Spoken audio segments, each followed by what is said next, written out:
Educação é um assunto seríssimo e que não pode ser desprezado em hipótese alguma.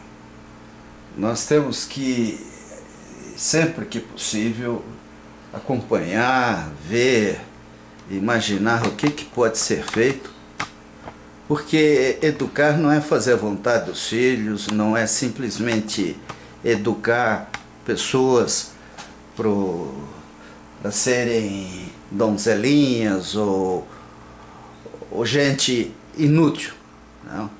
Até porque, como vimos e temos visto nas grandes catástrofes que acontecem no Brasil, o ser humano muitas vezes é desafiado de uma maneira, vamos dizer, inesperada, colossal, e não está. Se ele não estiver preparado, ele vai, em vez de ajudar a resolver o problema, ele vai ser parte do problema. Quer dizer, nós temos que gradativamente evoluir, né? E essa evolução, ela depende muito, mas muito mesmo, dos pais e dos alunos, da mídia e do uso da tecnologia, dos recursos disponíveis, assim como da compreensão do ambiente em que nós vivemos.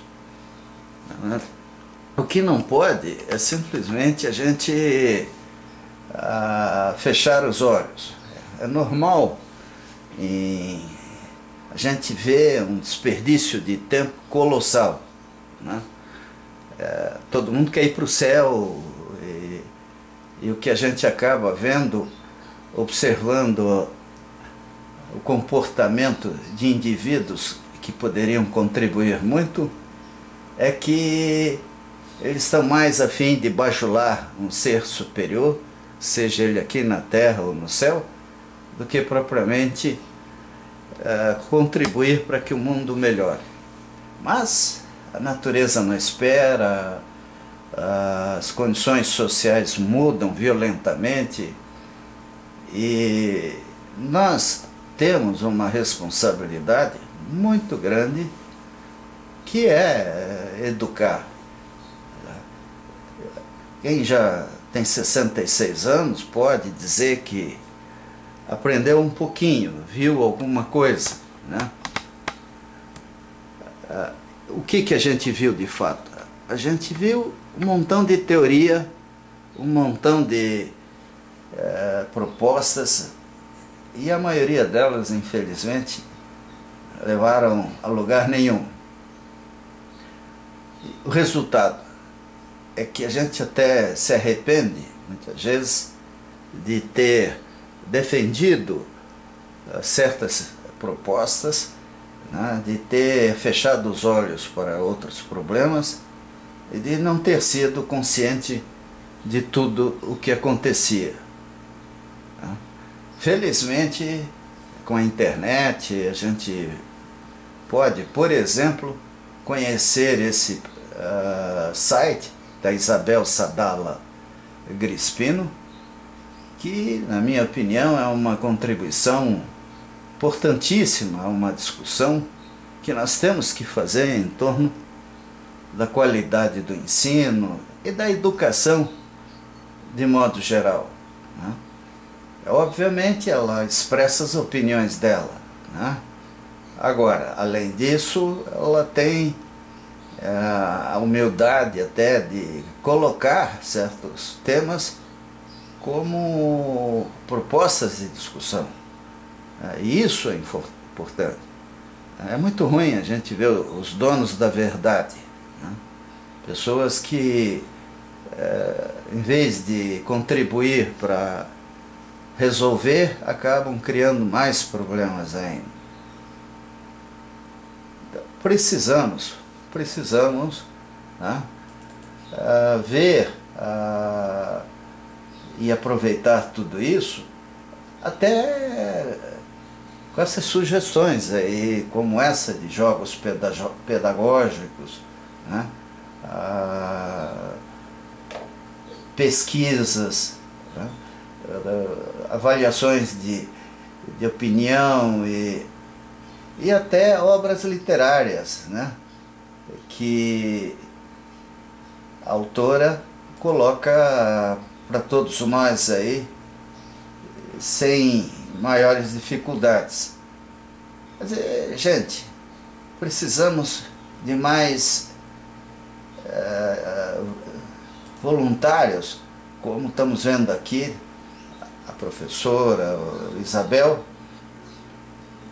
e ela tendo a caridade de nos deixar, vamos dizer assim, ao alcance das opiniões dela, do que ela pensa, do que ela acredita.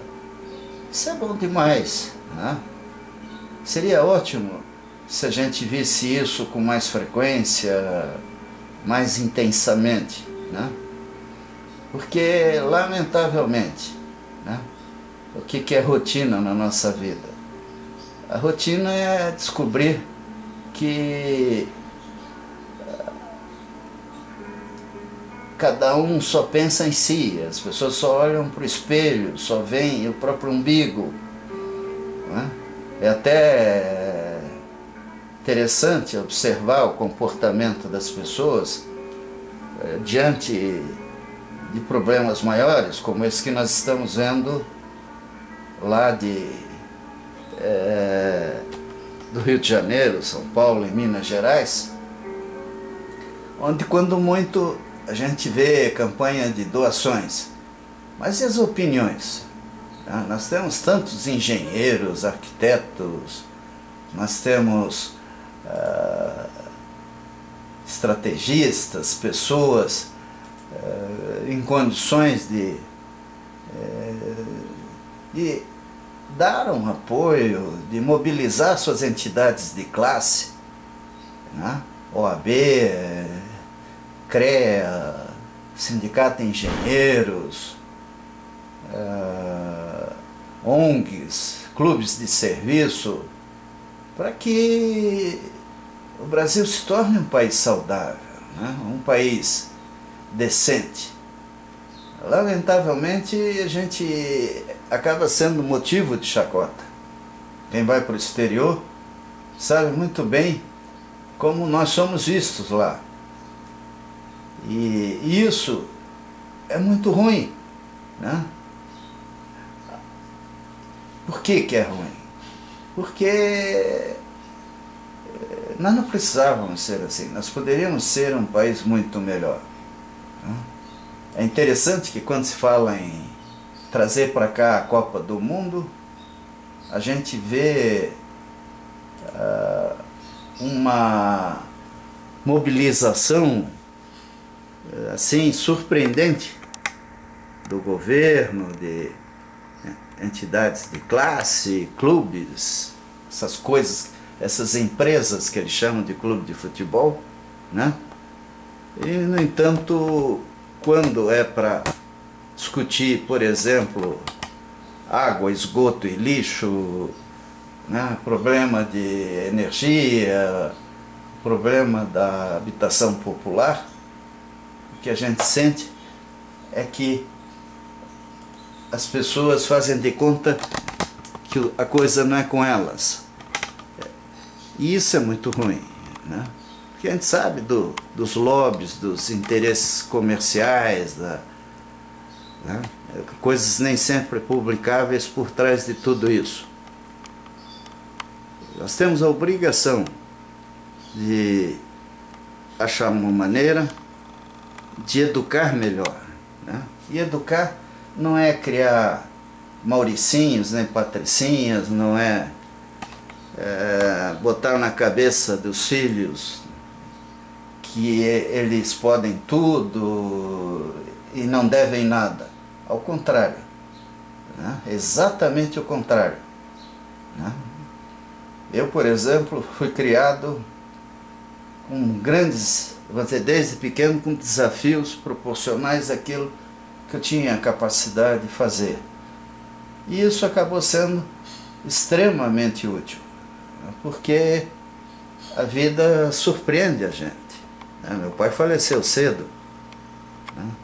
E de repente estava casado, estudando, com filha, e no limite da minha capacidade financeira e da minha esposa. Então é momento da gente repensar, inclusive, a educação, né? Porque não adianta reclamar do governo simplesmente, né? Nós temos que dar a nossa contribuição. Aliás, domingo eu vi um artigo do Carlos Heitor Coni falando da tragédia do Rio de Janeiro, e a última frase dele era muito importante, porque ele, de uma certa forma, dizia: e nós, né? E o povo, né? Não nessas palavras, né? Mas a responsabilidade é de todos nós, não é simplesmente de meia dúzia de pessoas que eventualmente estejam no governo, muitas vezes eleitas da pior maneira e muito mal assessoradas. Hoje em dia, graças à internet, aos blogs, ao Ministério Público e ao Poder Judiciário, nós podemos fazer muito. É só querer. E assim a gente tem que ver esse site até com orgulho e satisfação, porque ele mostra competência de quem fez e disposição de ajudar.